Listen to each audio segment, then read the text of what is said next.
последний момент, когда Сяо Янь уже собирался самоуничтожиться перед атакой императора Джукуня, явилась Цзиянь. Это видео продолжение истории о встрече Сяо Яня с императором драконов пустоты прямо у ворот гробницы Тоше, поэтому, если вы еще не смотрели, то обязательно посмотрите первое видео. Итак, Цзиянь прервала процесс самоподрыва тела Сяо Яня, и она готовилась принять на себя всю мощь атаки прежнего императора драконов. Огромная печать фиолетово-золотого света ужасающей мощи возникла над головой золотого дракона на глазах у шокированной армии Альянса и армии клана Хунь. Однако она резко застыла. Печать в следующий миг стремительно разрушилась. Император Джукунь начал дрожать. «Дитя!» Цзиянь лишь закрыла глаза, ощущая страшную силу разрушения. Однако, когда она уже была готова испытать на себе колоссальную боль, натиск резко прекратился. Некоторые эксперты клана Хунь даже разочарованно вздохнули. «Ублюдок!» Выражение Гуюаня стало невероятно мрачным. Он сжал зубы и появился прямо перед императором драконов. Махнув рукой, могучий ветер отбросил Цзиянь и Сяо Яня назад. Гуюань яростно уставился на Джукуня. «Не слишком ли ты вышел за рамки, используя смертельную атаку?» Тот вел себя так, словно не слышал слов Гуюаня. Все его внимание было сосредоточено на золотом драконе, что окутывал своим телом Сяо Яня. Джукунь ощущал очень яркий запах родословной. Родословная той же линии крови, лишь единственное существо в этом мире могло обладать ею. И это был его ребенок. «Дитя!» Глаза императора Джукуня, переполненные свирепостью до недавнего времени, проявили сейчас чувство нежности. Его сердце сильно забилось, он тихим голосом прошептал, глядя на Цзиянь. «Дитя!» Гуюань изумился. «Кто твой ребенок?» Огромный золотой дракон начал уменьшаться в размерах и вскоре преобразился в девушку с фиолетовыми волосами. Она поддержала Сяо Яня и спросила, в порядке ли он. «Я в порядке, но почему ты пришла?» Сяо Янь вытер следы крови с лица, а затем посмотрел на девушку. Цзиянь немного разгневалась. Дело в том, что произошло такое важнейшее событие, как открытие гробницы Бога. Но Сяо Янь даже ничего не сказал племени древних драконов пустоты. Сяо Янь объяснил, что событие действительно слишком масштабное. Если племя драконов вмешается, они могут столкнуться с проблемой выживания. Но учитывая желание клана Хунь, вряд ли какая-нибудь фракция на континенте вообще выживет, если они получат древний особняк бога в свои руки. Наконец, Цзиянь бросила взгляд на загадочного мужчину. «Какая ужасающая сила! Его аура кажется мне знакомой». Но она не могла вспомнить, откуда могла знать такого могучего эксперта. Сяо Янь кратко рассказал, что это хранитель древней гробницы Тоше, и он имеет четкое намерение убить Сяо Яня. Парень не догадывался, почему у дракона к нему такая ненависть. Цзиянь вздохнула. Она провела рукой по воздуху, в котором образовалась пространственная трещина. Вскоре из разлома выбралось несколько человек. Ими оказались старейшины племени древнего дракона пустоты. «Хотя мое племя не настолько сильно, как раньше, мы точно оплатим услуги, которые ты оказал нашему племени. На этот раз мы воспользуемся всей нашей силой, чтобы помочь тебе». Сяо Янь открыл рот, когда увидел столько старейшин племени древних драконов пустоты. Он уважительно сложил перед ними ладони. Цзиянь с огромным количеством экспертов была готова встать на защиту Сяо Яня. Они помнили, что для них сделал Сяо Янь. Но знает ли племя драконов пустоты своего императора?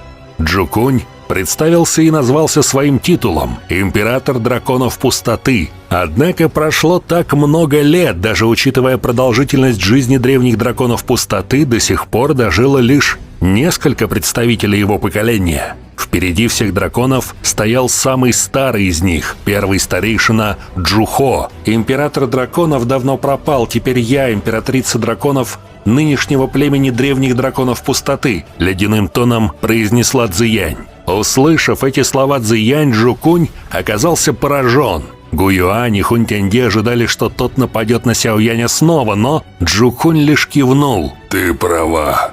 Ты вправе занять положение императрицы драконов. Теперь это твое бремя». Все эксперты, включая Цзиянь, оказались поражены. Этот человек действительно странный. Цзиянь снова обратилась к нему. «Старший, идет война между армией Альянса и кланом Хунь. Я надеюсь, что вы останетесь в стороне и не вмешаетесь».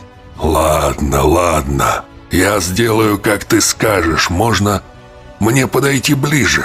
Теперь от него не исходила жажда убийства. Получив одобрение, Джукунь подошел к Цзиянь. На его лице всплыла сложная улыбка, а после он тихо вздохнул. «Ты выглядишь в точности, как твоя мать». Цзиянь с недоумением уставилась на мужчину. Когда она обратила внимание на золотой свет его глаз, странное чувство вспыхнуло в ее груди. Это ощущение заставило ее вздрогнуть.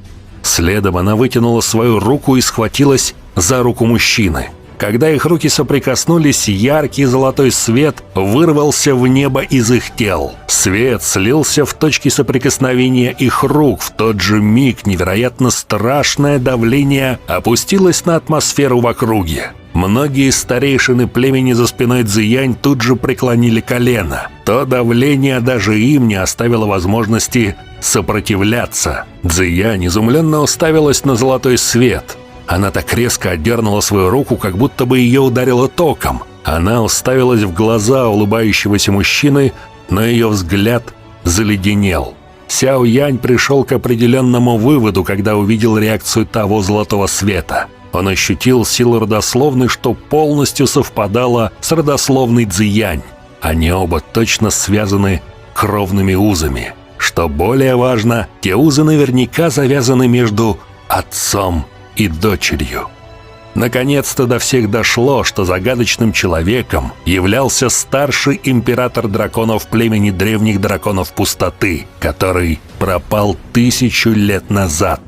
Неудивительно, что он намеревался расправиться со мной. Наверняка он заметил следы родословной Цзиянь в моей крови. Только теперь Сяо Янь понял, почему Джукунь так себя повел. Однако, судя по выражению Цзиянь, кажется, она не была очень рада. Как ни крути, но Сяо Янь мог почувствовать, какая волна эмоций сейчас бурлила в ее сердце. «Дитя». Император Джукунь беспомощно улыбнулся, заметив ледяное выражение лица девушки. У него явно не хватало опыта в воспитании потомков. Он лишь потирал руки, не понимая, что сейчас должен был сказать. Но Цзиянь холодным голосом ответила: «Я сирота. У меня нет ни матери, ни отца». Сяо Янь вздохнул. В прошлом она жила в одиночестве глубоко в горах региона Черного края. Хотя ее талант и был выдающимся, ее жизнь не была хорошей. В дальнейшем первый старейшина Суцянь привел ее в Академию Дзянань, но она по-прежнему была окружена аурой одиночества. Первые друзья у нее появились только после встречи с Сяо Янем. Когда он вспомнил о том времени, то начал догадываться, с какой болью ей пришлось столкнуться. Цзиянь упрямо стояла. По ее щекам начали стекать слезы, когда она произнесла слово «отец». Она когда-то очень желала увидеть его рядом. «Это моя ошибка. Я не должен был предаваться жадности перед древней пещерой Тоше. Это все тот ублюдок, древний бог Тоше. Он заключил меня в ловушку на такой долгий срок». Император Джукунь впал в панику, когда увидел слезы Цзиянь. Он начал ее успокаивать. «Дитя, хватит плакать, хватит, это все моя ошибка. Что бы ты ни сказал в будущем, папочка послушает, клянусь тебе, если не веришь». Сяо Янь облегченно вздохнул, когда увидел, как высший эксперт, способный потрясти своей силой весь континент, так повел себя перед девушкой. Кажется, он и вправду очень трепетно относился к Цзиянь. Окружающие эксперты замолкли. Все старейшины драконов поразились такому исходу. Цзиянь глубоко вздохнула. Она покрасневшими глазами уставилась на отца с чрезвычайно могучей аурой. А потом указала пальцем на Хунь Тяньди и, шмыгнув носом, сказала: «Тогда убей его». «Хорошо», — быстро ответил император Джукунь. В его глазах вновь вспыхнул жестокий блеск. Но теперь его целью был не Сяо Янь, а Хунь Тяньди. О, какой же трогательной будет встреча Цзиянь со своим отцом спустя столько лет. Но концовка, конечно, поражает. Кто-то просит отца купить конфеты, а вот выпросить убийство человека? Но такова Цзиянь, маленькая манипулятор. Большое спасибо за просмотр. Напишите в комментариях, как вам это воссоединение отца с дочерью. Подписывайтесь на канал, ставьте лайк и всем пока.